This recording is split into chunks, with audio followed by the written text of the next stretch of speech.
Welcome to Bobby Owsinski's Inner Circle. I'm Bobby Owsinski, and this is a show all about music production, and the music business. My guest today is the man behind some very unique guitar amps called Third Power Amplifiers, and that's Jamie Scott. But first, let's talk about the Apple Beats deal, which basically there's more there than meets the eye.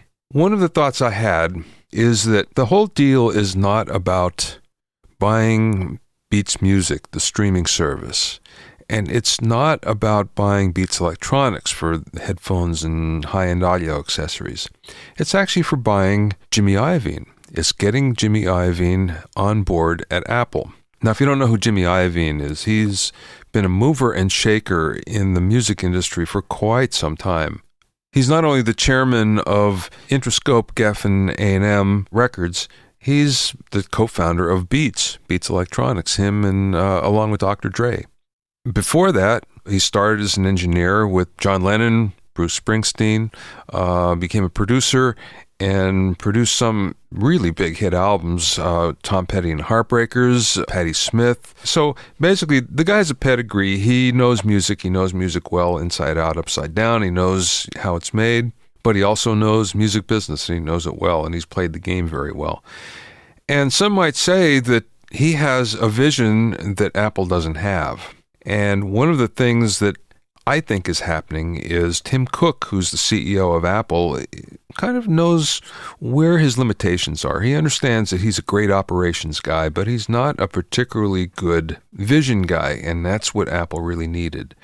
And that's what they're getting in Jimmy Iovine, who's already agreed to become an exec, although we don't know in what capacity. So if you think of it from the standpoint of Iovine and Cook together, they don't quite make up one Steve Jobs, but at least they're kind of on the road to getting there. So I think really that's the reason why that deal went down more than anything. Now, if you look at it, there's a couple of things that you can also say. First of all, Apple really wins big here in that they have a streaming service that they can convert really quickly because it's pretty much together right now, and all they have to do is brand it. They see that downloads are decreasing in the iTunes store, and everybody's changing to streaming, so this basically gets them in the game. It also gets them in the game of high-end audio accessories. Now, one can say that Beats Electronics isn't best-sounding audio gear, but they make high-priced gear that has a brand and people like and people use. So that gets them in that side of the business. Beats wins, of course, because they get a big payout, $3 billion, and one might say that they were living on borrowed time.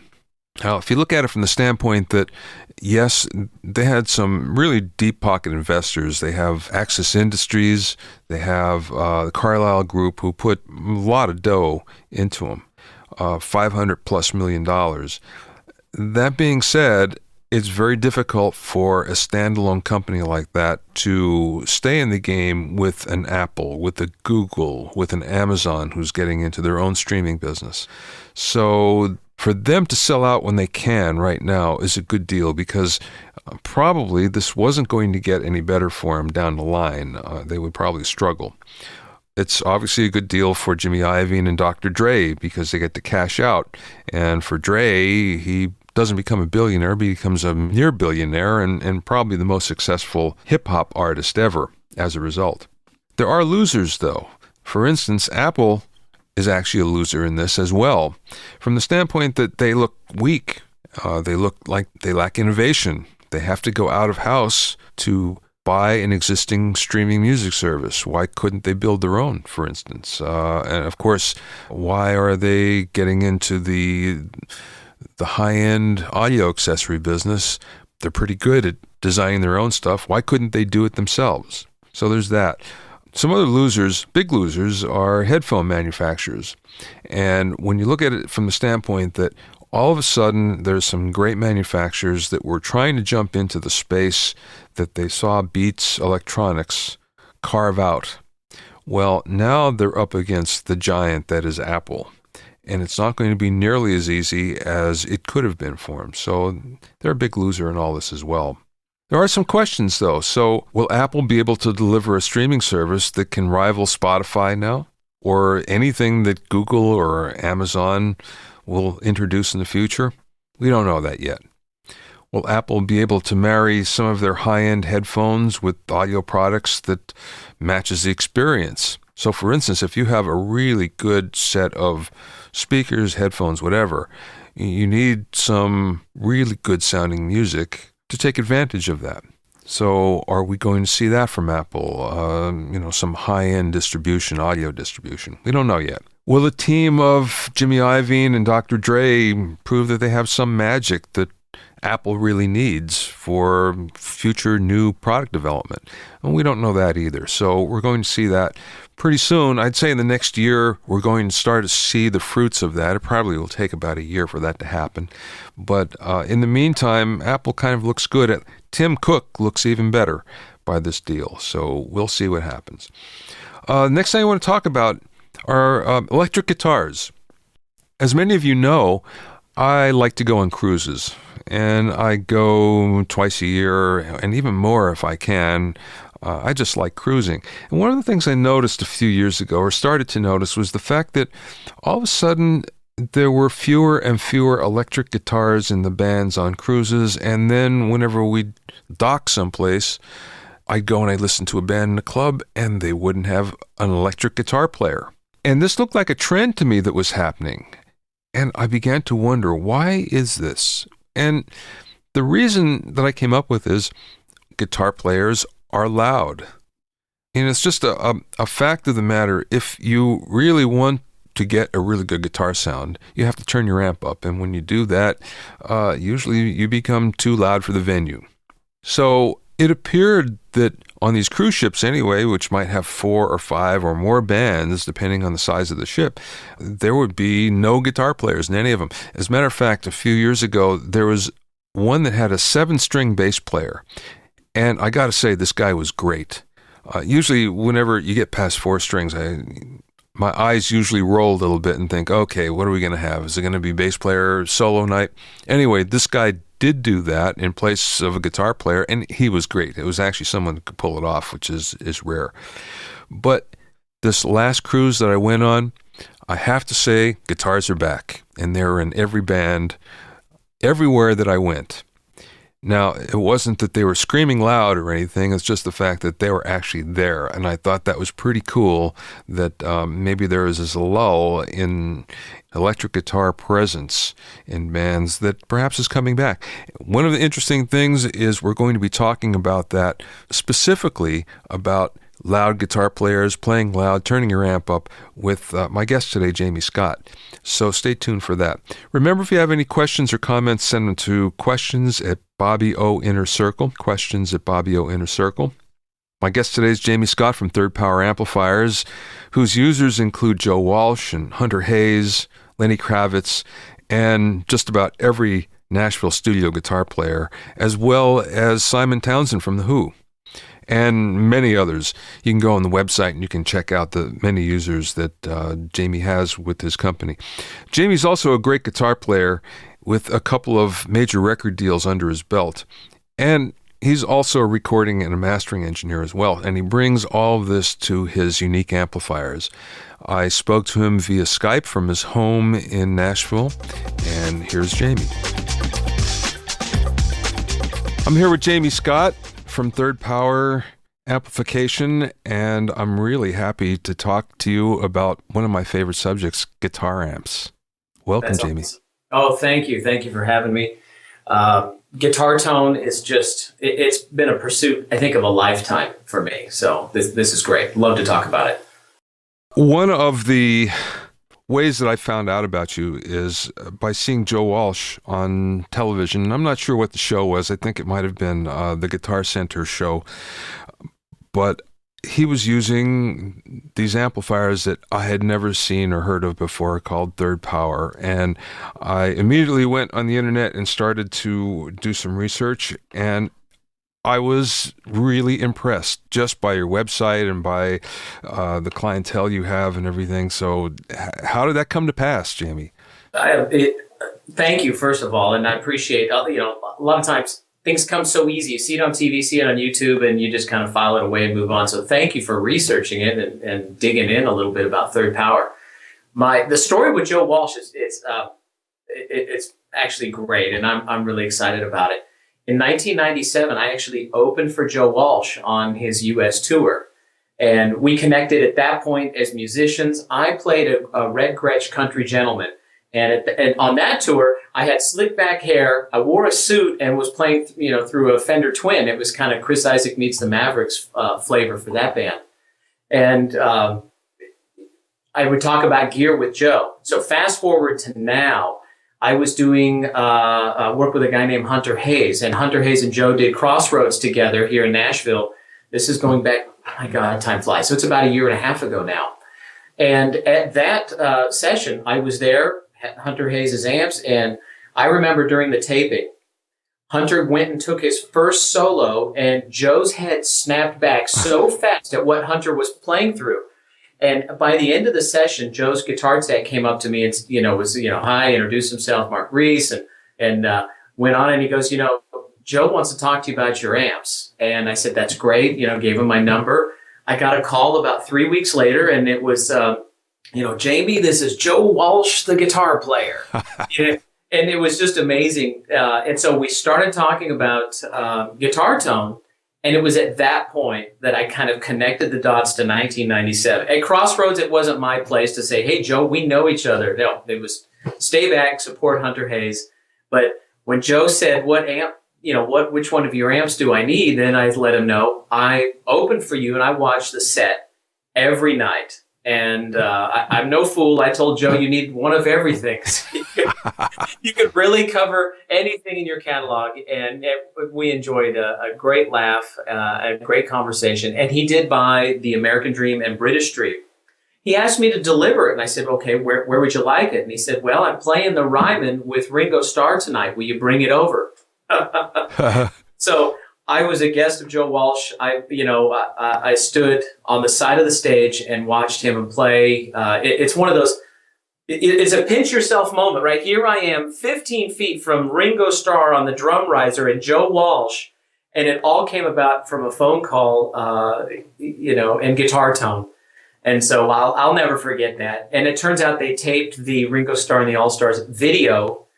The DVD video for that tour was taped at the Ryman, and Third Power Amps were, graced the front of the stage for that particular thing. So I remember seeing that and the Crossroads with Hunter Hayes, as a matter of fact. Both of those are played a lot on Palladia, I think, which is the high-def channel, the high-def music channel. So I've been exposed to your amps, at least on television. I'd love to hear them live because they're really unique. And let's talk about the uniqueness, because there's a couple things that I see. First of all, the cabinets, which I understand you have a patent for. And the other thing is the hybrid master, which is very interesting. So can you fill us in on that? Yeah. Starting with the cabinets, honestly, I designed the triangle cabinet chamber in probably 1982 or 83. I designed the triangle chambers. And then it's one of those, I did my first record in 82 as an artist, and in just, seeking different things. I had drawn the triangle stacks and everything, and then did nothing with it until 2009. And it was amazing that I got that much runway. If you can imagine, drawing something in 82 and doing nothing with it, and in 2009, and I'll connect a couple of dots there, but in 2009, I had the opportunity to do it and kind of fulfill the vision. In 82, when I drew it, it's simply because it looked cool. It just looked different. Everybody's running square stacks and how, do something different. And I was playing a Flying V, and I thought, okay, let's do triangle cabinets to go with the Flying V kind of thing. Fast forward to now, I've had a lot of experience as an artist. I've been signed to Geffen Records, signed to Island Records. Was also a recording engineer and mastering engineer. At the time, as Pro Tools was emerging in Northern California, I was working at a music store called Bananas at Large. Oh, I know it, sure. And DigiDesign was right there in Daly City. So here they are with Sound Designer 2. Here they are with Session 8. Here they are with Pro Tools. And they're teaching me everything. We have NFRs of everything in the store. And I just, for some reason, I took to it like fish takes to water. And I'm being trained by the guys who are making the programs. And then the store would sell the stuff. And guys like Louis Biancanello would buy the equipment. Vernon Black these guys would buy the equipment and then book a session and then not know how to run it. Yeah. And so I get that last minute phone call. Jamie, get down here and run this session. I tracked a session with Herbie Hancock, and I mean, just, legendary, just incredible stuff. Yeah. So that really took off, and I started taking independent engineer serious. I bought my own Soundtech EQs, my own Neve pre's. So I would show up at sessions with the good stuff, and we would do our overdubs through all the good gear. Meanwhile, I was pursuing my music career on the side of that, and the music career, that's where I would say my passion of birth was to be on stage. So I'd take off, and that was the Joe Walsh tour. That pulled me, in a sense, out of being an independent engineer in the Bay Area, and did that tour. So with that experience in mind, let's see. I'll connect a dot. Chips Davis is a studio consultant. Oh, sure. Yeah. Okay. So while at Bananas at Large, I'm booking sessions for Chips Davis, consultations for all these guys doing their studios in the house. So Chips and I are now in the car together, driving out and doing these consultations, and we became friends. And he would share with me his concepts on studio design. Of course, I'm the sales guy, so he wants me informed so that I can continue to book him consultations and sell more of not only his services, but the gear that kind of works with that. So certainly a symbiotic relationship that turned to friendship. But it was through that studio control room experience that the triangles came back to me. Let's record great guitar tone, lots of great amplifiers, lots of great guitar players, lots of great engineers, producers. The records that we fall in love with, it took all three. You had to have the guitarist, the engineer, and of course a great amp. But just a guitar player through a great amp, well, that sounded pretty good live, right? Front of house guy has to fix that. And same thing in the studio. And why can't a great guitar player plug into a great amp, set the channel strip flat, and play and have it sound like the record? I mean, there was, for me, the breakdown. And so I endeavored to fix that breakdown. I'm getting into a deeper part of the story, but I'll pull it out quick. So I would track guitar parts, favorite songs, and just play, and I would compare it to the record. And Pro Tools is great for this because not only can you look at the spectrum, but you can hear it. You can look at a waveform on a Jimi Hendrix track and see that it's really not heavily compressed. You can look at the intro of a Tom Petty song and see that it's really compressed. And then you can look at the frequency spectrum that both of these, I mean, that's completely different guitar tones, and you can see where the peaks are. And the more I analyzed guitar tones, the more I started to see a pattern. Throw in an AC/DC song, throw in a Bryan Adams song. How about we throw in a Van Halen song or Sheryl Crow? You started to see that a lot of these really look similar, and so I drew some conclusions there. And in order for me to replicate that, I would have to track the part and put in all these plugins in Pro Tools, and then I could match. And then I endeavored to redesign the amplifier, tweak the amp, and try to turn off one plugin at a time. I hit a wall where I could not tweak the amplifier enough to make the difference of what that plugin was doing. And it started to hit me what I had learned from Chips a number of years ago. And that was, and I started to see a pattern. There was dips in the frequency response and peaks where no matter what I did, I couldn't correct for a couple of certain things. And I looked back at the cabinet, I said, okay, I got parallel walls everywhere. I've got speakers just taking care of business inside, and it's really a cacophony mess inside the cabinet. And it was those peaks and those nulls that was happening inside the enclosure that was creating a signature that I couldn't clean up electronically. And so I prototyped a triangle cab, put bass traps in the corners, and did kind of a live in dead end, kill one panel. It's a guitar cab, so we don't want to turn it into a studio monitor, but we want to control it. And that was my breakthrough. Once I did that, the cabinet was no longer the limiting factor. And then I ordered, numerous capacitors made by different manufacturers, even if they're the same value throughout, whether it's filter caps, whether it's bypass caps on the cathodes or coupling caps for the various stages, and really started to log the difference in sound, because they can sound radically different. We've heard carbon comp resistors and metal film, and those can also sound a little different. Carbon comps can be a little noisy, but they can work a magic if they're in. For me, I found one particular spot where that carbon comps really add their value. And if it's a vintage sounding voice, there's one specific place we have to have a carbon comp in there. So that's kind of a long story, but the cabinet, first it looked cool, then it was a means to a sonic end that I was going for, and then it led to moving from California to Nashville. I made a couple of demos, demo videos that included the recordings of these guitar tones that I was working on. And every single person I reached out to, with industry veterans, musicians, professionals, I was simply saying, "Hey, talk me out of doing this. I'm thinking of pursuing this as a business." And I, in a sense, knew I was crazy. I wanted my best friends and veterans in the industry to just talk me out of it. And every one of them said, "Not only can I not talk you out of it, I have to encourage you to pursue this." And one outfit, a company called Tour Supply based in Nashville, they have a Hollywood office. Yeah. They cater to touring professionals and the guitar techs. And I was friends with those guys, and I showed them, and they said, "We see a unique opportunity. This sounds incredible. We'd like you to fly out, bring an amplifier, and make a presentation." And I did, and for a short, and we struck up a partnership. They're certainly part of the story of Third Power. So that's why, in fact, we're here in Nashville. They wanted to help get the company going, and so they did.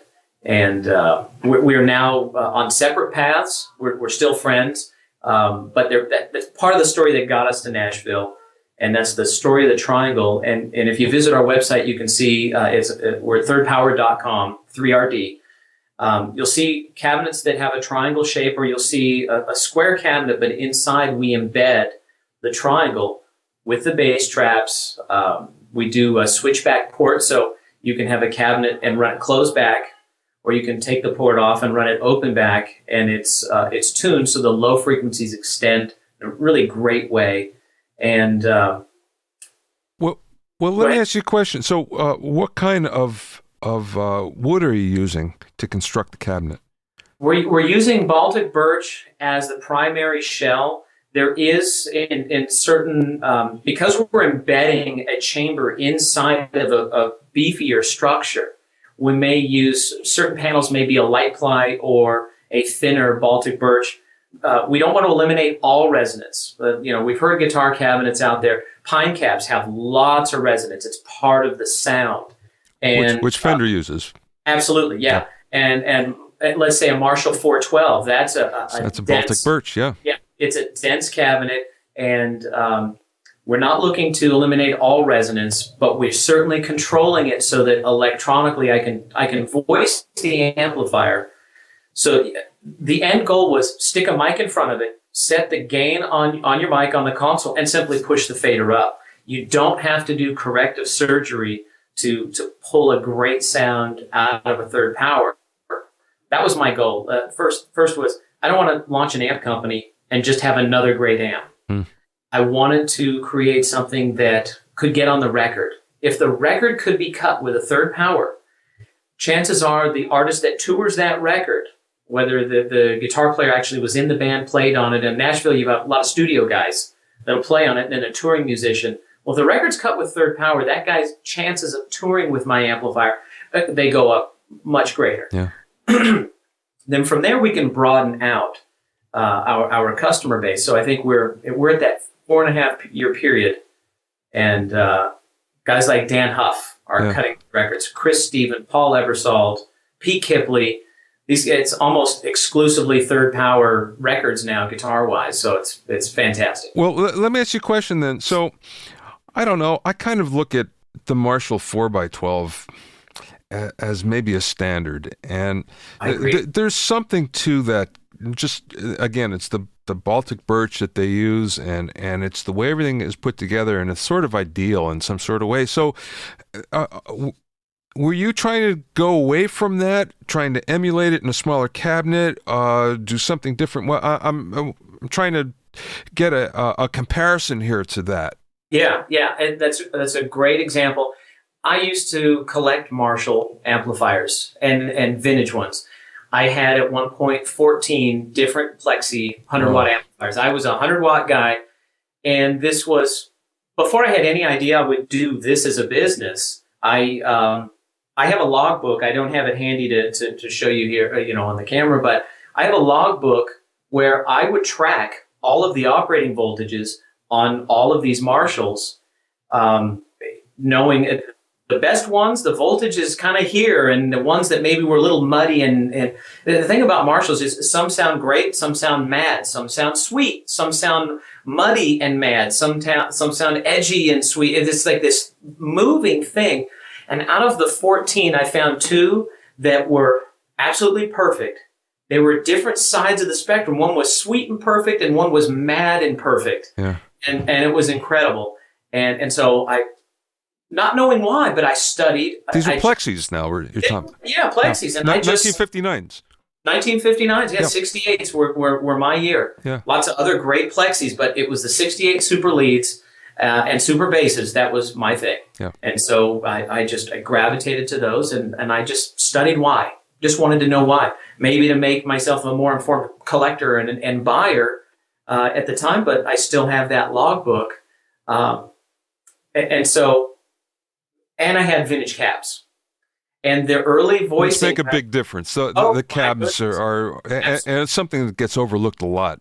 Yeah. But they do make a big difference. Oh, absolutely. Yeah, vintage cabs. I like the cabs up to about 72. I thought the cabs sounded great. And then they turned into what we'd call maybe more modern, even at this, but, here we are in 2014, and a 72, 73, 74 cabs, very vintage. But those 68 cabs, 68, 69, 70, 71, just great years. Those cabs were great. Why? Did you analyze that? Why were they particularly good? You know what? That's one of those mysteries. It was, in a sense, you could say that lot of wood. Yeah. That wood came from wherever their supplier was. And so you have this kind of this aging, and maybe it's a density. It's just that supply of wood of that time. And then the seasoning of all the years, and was it the speakers maybe? It's the same 25-watt Celestions that go through that line there. Yeah. Without a doubt, the speakers were most certainly a part of it. And I had the 25s, I call it the short magnet, and I had some of the 30s, the H with the big magnet.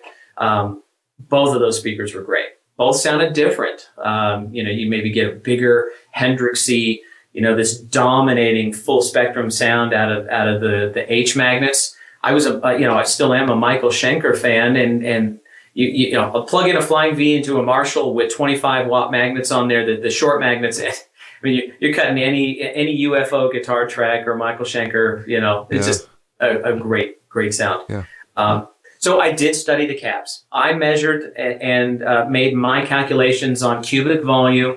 Made my calculations on right. If you've got the baffle board and a speaker sitting behind it, you have this much cubic volume isn't on the inside of the cabinet anymore, right? Because the speaker is coming in. So, and then the magnet is mass occupying space in the cubic volume.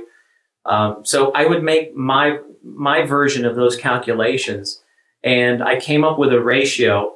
I don't have it handy, but I have it stored in an Excel file, so I can drop in numbers, and it'll tell me what size I want this chamber. And what I found was I came up with this. What's blown me away is no matter how small I make the cabinet, in relation to a 12-inch speaker, I'm able to get the sound of a 412 on that one thing by following this ratio that from studying the cab. Now, does that apply to other size speakers as well? If you went to 10s or on a small, let's say a small cab with an 8 or something, would that apply to? I would have to guess. At this point, maybe it's overconfidence, but I think if I used a smaller speaker, I could find the right cubic volume. Yeah, I mean, there's the physics of it. If the physics say your box needs to be this big with this driver, your port needs to be this size with this driver and this cubic volume. So you get there, you get close, and then you stretch it out a little bit. Sometimes if I just follow the physics, the port maybe needs to be this size, but I find out on the mic and in the room, I actually need to expand or track the port size based on what response I want. Well, let's talk about the electronics for a second. What I've always found is with people that are really into what they're doing, and I'm thinking specifically that there's a mic person, David Bach, who makes Bach microphones, and what he did before he made his version of a C12 is he did something similar to you. He went around to every rental company in LA and he got all of the best C12s and he put them side by side and did the same thing. Okay, this one sounds sweet, this one sounds harsh, and then reverse engineered it and tried to figure out why. And then, of course, built his version of what he thought the best was. So how does that apply to you in electronics, since you had a lot of, especially in the Marshall side, a lot to draw from? Did you try to go for the emulating a sound, or were you trying to take it to someplace where you thought it should be? Yeah, I'd have to. I'm nodding my head yes, but I am taking it. Every model amplifier I make, I am taking it to where I think it should be. I'm looking for consistent sound. I'm looking for sound that sounds like a mastered record. And with a traditional cabinet and a traditional amplifier, there's too many things that still need an engineer to fix. You maybe have a buildup on low frequencies that's not appropriate, or you have a null in the mid-range that is just, it's not right. And so, if the engineer knows what he's doing and knows how to fix that null, he can fix the null in the right place. But one of the things that I from mastering records, I would get mixes that were pretty darn good mixes. Of course, lots of talented mixers out there. But if the pick attack on the guitar is at the wrong frequency, let's say it's slid up at about 2.2K, 2.5K, that's right where the beater snap of the kick drum is, the click.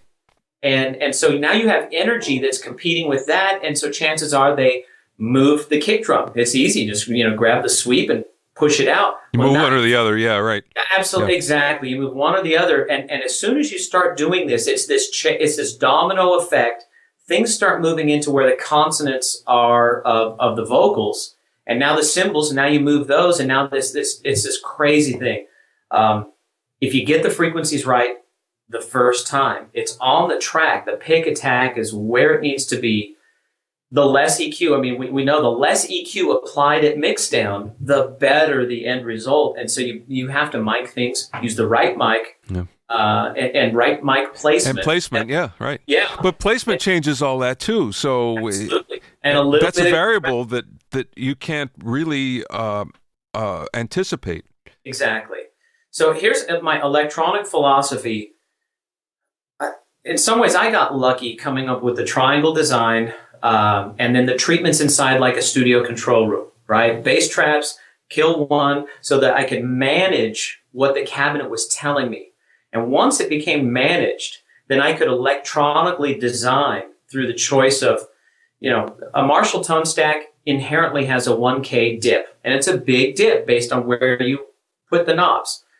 So we happen to like 1K on a recording. When it's all gone, it's one thing to have that in the room, to have it on a recording and have it mic'd up, to hear it over TV or hear it back on YouTube. We actually need that information there. And when you can correct the cabinet, well, I can choose a capacitor that may naturally be a couple of dB hotter than, if this is the typical capacitor for that job, well, I may have the same value made by a different supplier that might be 2 or 3 dB hotter at exactly the frequency I need without modifying the schematic, right? If I change a slope resistor, I can close that dip. Yeah. But if I can use the right component for that job, a 2 or 3 dB shift in the sound of a capacitor can get lost through a typical cabinet. In a recording environment, the detail or resolution of our monitor system will tell us absolutely what 2 or 3 dB is. I mean, grab an EQ and just do a 2 dB, 2 or 3 dB thing and sweep through it. You'll hear it sweep. Yeah. If your monitor system isn't detailed, you'll do the sweep and you won't hear any shift. That's when I think you're not able to get a detailed job done. So once I got the cabinet done, I could do this detail work. I'll also mention tube rectifiers. You get this great natural compression. What I found as a player, and that's, I think, one of the unique things is, I've got studio background, kind of both sides of the glass. Yeah. I've been on the studio side in the control room. I've been on the other side as the guitar player playing. So I want to please guitar players. I absolutely want to please and delight the engineer and the producer. And so getting the compression right is key. Tube rectifiers, I think they sound great. I'm not saying anything bad about them. Me as a player, I think there's about an 8-fret window on the neck where the tube rectifier works its magic. If you go down lower, let's say you play your low E string, you're playing stuff, first, second, third, fourth fret. Yeah. I feel like as a player, the tube rectifier is too slow to keep up with me. Yeah. So I tend to play a certain way with that. And what I want an artist to be able to do is be fully free. Don't have a tube rectifier dictate how you're going to have to play. Yeah. And then the engineer may have to compensate for that and let's say roll off low end because the amp gets flubby down. I mean, take a tweed basement, flubby low end, sweet. If you play blues at B or blues or in D, 8th, 10th fret, 12th fret, I mean, it's the holy grail. Yeah. Play lower and it's this mushy, flubby, so you got to roll off your low end. Does that mean you don't use a tube rectifier? Absolutely correct. I do not use tube rectifiers. I use a solid state rectifier, but I tune my power supply like I would dial in an LA2A and just tickle the transients a little bit, give it a little buoyancy, with how much gain reduction and how much makeup, so that the neck, the full presentation of the guitar from open frets to the high frets, it's going to trigger the compressor in a way that's consistent from song to song, part to part, moment to moment. Yeah. I tune my power supplies to do that. It's a lot of work. The capacitors you choose in the power supply, the bleed resistors, right? Yeah. You can leave a power supply very sturdy, or you can make a power supply sag, but you're able. It becomes a consistent, in a sense, a slew rate of the compression. How it sags, I want the timing to be the same, and so I've achieved that on my amplifiers as well. So you plug in, you dial in the sound, and on the amplifier, and then set the gain, push the fader up. Let's talk about the hybrid master. Yeah, because of course, as guitar players, one of the biggest problems we have playing live is you're too loud. And in a concert environment, even there, you can overpower monitors, you can overpower people on the stage. In every venue, basically, guitar players have this problem of getting the tone at a reasonable volume. So I assume your hybrid master does something to help that along, right? Absolutely. My first amplifier was a 100-watt amp head. In 2009, we came out, our first amp was 100 watts. And what's been so interesting is, let's go back to like 1995. The guitar player still ruled the roost. The guitar player still played leads. He still had his big amplifiers. And the band and the support structure still really highly valued the guitar player. And I think there's been this erosion of guitar players. In some ways, they can't even get arrested today. You listen to pop music, there isn't a guitar player or a guitar lick anywhere. Maybe he's on stage as the token rock guy. So it's an interesting time. Country music has kind of filled that void where it's very contemporary, modern country. It's certainly lots of energy, very rocking, and it's guitar-centric, which is super for guitar players. But guitar players do have to conform in a sense. They used to run the show. Now they have to conform. Yeah. And one of those things they have to do is manage their volume. And yet all of us guitar players and all music fans love the sound of a cranked guitar. We just don't want to get inundated with the volume. And so that it creates challenges for the guitar player, challenges as an amp designer, how to do that. And there's a number of ways. We've heard of power scaling. We've heard of power soaks. Power soak is a means of, let's take the output of the tubes and let's convert that to heat. We're converting the energy from one form and dissipating it into another, and having the speaker kind of be this thing that's in the middle at a reduced volume. Yeah. What motivated me was it's one of those, if somebody steals your hamburger, you want to figure out how to not have your hamburger get stolen next time you want to eat. Yeah. I had a good friend of mine audition one of my amplifiers in his studio. This is going back 4 years. He got back with me a few days later. Oh my gosh, I love your amplifier. This is the greatest thing, saying all the right things. And he said, can I keep it for another 2 weeks? I said, absolutely. Finish your session, do your thing. I called him 2 weeks later, checked in. He goes, your amp sounds great, but I bought somebody else's. And I said, okay. It's one of those, you could have told me and I could tweak it for you or do whatever. And he goes, you know what? Your amp was just simply too loud. I couldn't use it in my environment. I'm really sorry. I love the sound, but it was too loud. And that's one of those, somebody stole my hamburger, Yeah. So I endeavored to look into, excuse me, I endeavored to figure out the various ways of reducing the volume.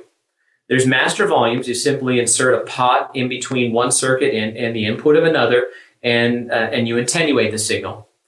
And those types of master volumes I felt was effective only to a certain percentage of the sound. Yeah. At 100%, that circuit, that control is out of the circuit, the amp sounds great.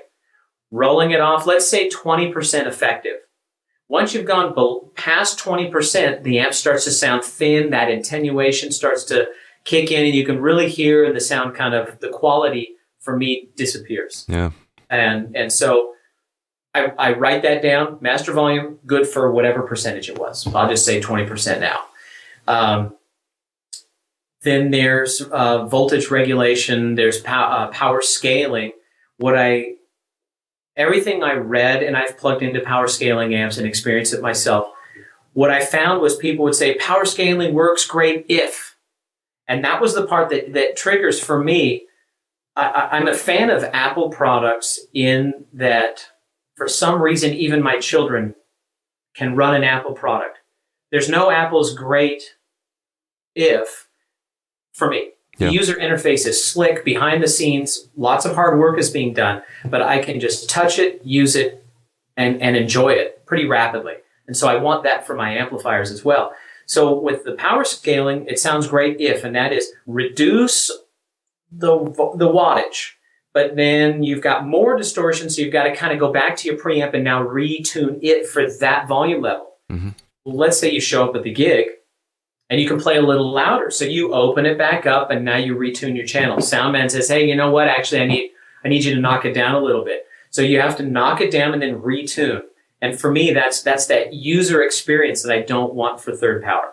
The experience I want is, it's like you're driving in the car, your favorite song comes on, you grab one knob, you turn it up. You get a phone call, you grab one knob, turn it down. Phone call's done, you turn it back up. We're not re-EQing every time you have to adjust the volume. And it was that experience that I want. So for third power, here's my channel. I have a volume control and I have my tone controls. If I need to turn it down, Hybrid Master is where I go do that. I don't have to change the channel here, turn this down here, knock 3 times on the corner, and then grab this other knob and click this switch, and then I find my sound. It's just simply has to be a real smooth execution of it. And so I looked at the various ways, and so the name Hybrid Master came about really because it's one part master volume. We are attenuating the audio signal, but we're also at the same time limiting the current and regulating the voltage. And now with Hybrid Master Plus, we've added an additional circuit that'll do an 80% volume reduction in one specific place without even grabbing the Hybrid Master knob. And that came about with my friend Kenny Greenberg. He's a studio guitar player here in Nashville. He bought one of our amplifiers. It was the Dreamweaver model. And when he came to pick it up, he's very sensitive to loud noise. So he came over and we plugged it in. I was ready to do this great demo for him, and Well, he said, can you turn it down? And so I turned it down. He goes, can you turn it down more? And so I turned it down more. And he goes, well, what do you, and he reached back and he grabbed Hybrid Master and he immediately put it at what would be effectively an 80% reduction. And Hybrid Master will take you down to 0. I designed it to give you, let's say, a 10, 15, 20, maybe a 50% reduction. But I didn't design it to just do a wholesale 80%. And while it'll do it, I feel at 80%, you're kind of, now you're doing too much work in that circuit. And even for myself, I was like, I got to do a better job at this for him. And so I kept the amp for 2 more days. And I endeavored to find a way to get him that 80% wholesale, drop in volume, but still have the amp sound fully alive. Yeah. This is one of those, as a designer, you know what your stuff's capable of. Yeah. And so he was perfectly happy grabbing Hybrid Master and pulling 80% out of it. I was listening to it going, I wanted to zing a little more. I wanted to have a little more breath. He's like, well, it sounds good to me. I said, leave it with me for a couple of days. So I added the plus, which was another way. So all of it together, we can take, a 100-watt amp and run it at 6 watts. We can take our 50-watt amps and, and run it at 3 watts. And the sound and the resolution is fantastic. But I make 2-channel amps. So let's say my clean channel, let's say I dial in my AC30 channel, that's my sound. I dial in my plexi channel and I play through those. Those are my sounds. That's how I'm going to play for the night.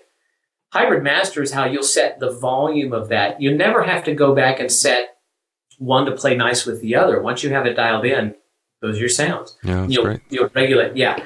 So Hybrid Master, the plus is the perfect. You're playing on TV. That's an environment where you have to immediately get to this low level. Yeah. And so Kenny Greenberg helped educate me on what that level is. And I came up with the plus portion of Hybrid Master to give him that sound. And then with Hybrid Master at full resolution, I could dial in any place that I needed to be. Can you talk about your the models of amplifiers that you're making? And I assume you're making a plexi version and an AC30 and I guess a brown face Fender or maybe a deluxe. Yeah. Which are the popular ones. Yeah. Anything I'm missing? That's in general. That's it. And obviously, there's a number. What you just mentioned are the 4 cornerstones. I mean, black face, brown face. We can throw tweed in, maybe touching on the brown face, but which is obviously another, in a sense, cornerstone. So maybe Fender gets to own 3 cornerstones from tweed, brown face, black face. Then there's, of course, Marshall. You could splinter that out if you wanted to go JTM, 45, and then into the 100 watts. AC30s, AC15s, so the 58 AC15, 59 AC30. Then, of course, there's the early to mid-60s where the top boost comes in. You make an argument that high watts in there. There's lots that probably would be included, but I'm focusing on the 4 cornerstones initially in our in our first 5 years. If you had our American dream and our British dream amplifiers, you could cut virtually any record you needed to cut and range from classic, those flavors of classics. And why not tap into the classic flavor of guitar tones? Because the entire walking population on the planet probably knows the intro to, Satisfaction from the Rolling Stones. They've probably heard the intro to Welcome to the Jungle by Guns N' Roses. How about the intro to You Really Got Me? Both versions, the Kinks and Van Halen. Yeah. And then we can throw in, of course, Beatles songs and Tom Petty and all. But why not, if the population responds and those sounds already awaken, in a sense, your imagination? Because songs will take you back. It's like the time machine for the ear that takes the mind on this journey.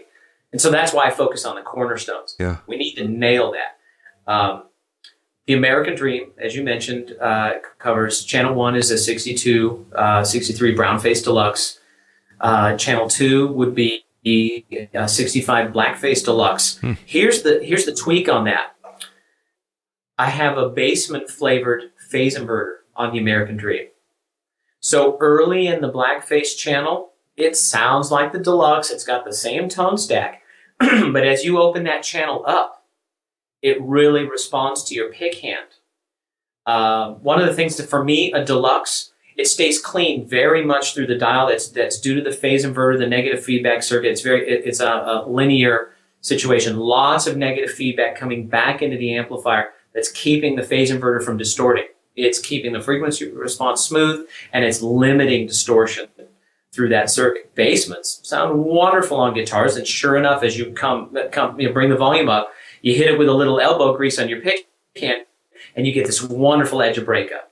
Yeah. So my American Dream has a basement phase inverter with the front end of those Deluxe amplifiers. So you go from sounding Deluxe, and as you bring it up, the image starts to get really big. It's what we would want a Deluxe to sound like in the studio anyway. You bring the volume up here. You may hit it with a pedal to get a little grit. Brown faces will break up, I think, nicer than a black face Deluxe, by the way. So that's the American Dream. British Dream, I went back to the 59 AC30. So channel 1 is an EF86 voicing. Channel 2 is your 68 Plexi super lead voicing. Oh, okay. Normally, that's very unusual, because normally what you'd have is either an AC30 or a Marshall Plexi or whatever it is, but not both of them in the same amplifier. So that's quite unusual, and it's very cool that you do that. Yeah. And it's a challenge to achieve that outcome, because a Marshall and an AC30 have dramatically different phase inverters. Yeah. And as I was looking, the British Dream came to me first as a product name.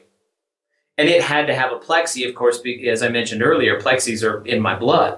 So what's the accompanying channel? Is it a high watt? Is it a this? Or what's it going to be? And so I started studying the history. I was intrigued by Vox, and I studied the history of Vox, bought a couple of books, read online, look at schematics, and then it hit me, of course, an AC30. That would seem like an obvious. And then looking at AC30s, there was 50 top boost style boutique AC30s. I may be exagerating, but there's a lot of them. Yeah. My gosh, you could throw a rock, at your window and hit, a top boost style AC30 amp from somebody. Yeah. And so, I dug deeper. What's out there? And of course, the British invasion beginning late 50s. There are lots of Fender amps, surprising, or some people would be surprised to find out lots of Fenders were on early British invasion stuff or early Beatles stuff. And of course, the AC15, which was an EF86 preamp on EL84s, on a pair of them, a wonderful sound. The 59 AC30 was also an EF86, but here's the kicker for me. It was a pair of EL34 output tubes. Marshall and Vox for that 1 year, Marshall before Vox, or excuse me, I have that backwards. Vox before Marshall was on EL34s in 1959. Interesting. And so for that 1 year, an AC30 and an EF86 preamp with EL34 outputs, and it was Vox's response to Fender's The Twin that year. Oh, great. Grab our AC15, take that preamp, put it on a pair of EL34 outputs. Now we've got the answer to Fender's The Twin. Yeah. And and Vox scrapped that preamp design because when they went higher power, they had EF86s were microphonic. The amps were, Voxes in that year weren't the most rugged, and they don't have the reputation of being the most rugged. Ask any repair guy or any musician who's had to maintain one. It's a chore keeping your AC30 completely, on the road, trouble-free. That's kind of, those don't go hand in hand with AC30s. You got to keep them maintained. So Vox went with the top boost a couple years later, which was added a 12AX7 preamp, added an extra stage of gain, and the original top boost was just a panel they put on the back with an extra 12AX7 preamp tube and a volume and treble, a treble and bass control. And in a sense, it's a cathode follower, extra gain stage, tone stack, like Fender Bassman and like Marshall's later. they just had a really big. Actually, the scoop is quite big. The slope resistor is very. I recall it being 100K instead of what Marshall uses being 33K, and Fender uses, depending on the model, 56K. So here's this big thing, but then you get the mid-range of an EL84 kind of making up for that scoop. It's really part of that sound. But I leapfrogged that and went back to the EF86, and part of that was just it's unique. And it wasn't a Me Too British dream with just an AC30 will grind and break up, very similar to a Marshall. It's just their signatures are different. But my gosh, that EF86 sounds very different. And as I mentioned before, the Matchless DC30, that's really one of the best, probably a top 5 product in the last 25 years. Yeah. Absolutely a wonderful product. And of course, that my favorite channel on that amp is the EF86 channel. Yeah. So, and one of the things I do as an amp designer, other than my time as a collector where I would open up the amp and measure the frequencies, measure the voltages. If I'm going for a Fender-based sound or this EF86 Vox-flavored thing, I'll listen to original articles. I'll even listen to, say, a current make, but I don't open those amplifiers and copy them. I rely on my experience as a musician and my experience as a recording engineer. It's one of those, it's in my heart. I know if it feels right, I know I'm halfway there. And then it's embedded in my DNA. And if I hear it and it sounds right, I know I'm the other half. But when it sounds and feels right, then I know I've got the design. So I don't put out a product until it's sounding right and feeling right. And so I'm not cloning or copying. Got it. Yeah. Well, this has been great, Jamie. Where can people find your amplifiers? You have dealers then, right, all over, I suppose? Yeah. We certainly could use more dealers, but we're a small company. We're based in Nashville. We have a couple of Guitar Center locations that you can go to. We have the Amp House. We have Deluxe Guitar Exchange. We have Vintage King. And Vintage King is, they've created their legend serving the recording community with all of the high-end stuff. Sure. And we're one of the amplifier brands that they carry. So that'd be a handful of our dealers. The Killer Vintage, I'm sorry if you're one of our dealers and I've forgotten you, but it's a handful. And of course, people can find out more going to your website, which is thirdpower.com. It's 3rdpower.com. So thank you for being with me today. This was great. It was really enjoyable. I can't wait to hear one of your amplifiers. I can't wait to play through one because I'm so intrigued now just talking to you and knowing where you come from, because you're coming from the right place. You're coming from the place as a player, which I can appreciate for sure. Definitely. Everybody can appreciate. So thank you very much, Jamie. All right, Bobby, thank you. And where are you based at? In California. Okay, Southern Cal or Northern Cal? Southern Cal. Okay. I have a couple of amplifiers out there on some other demos, but as soon as they free up, I'll make sure something gets over to your place. That'd be great. I appreciate it. Thank you so much. Thanks, Jamie. Appreciate it. You too. Bye. Hope that interview didn't get too guitar esoteric. For those of you listening, we're talking about a lot of the minutiae of guitar amps. I found it fascinating myself. I hope you did too.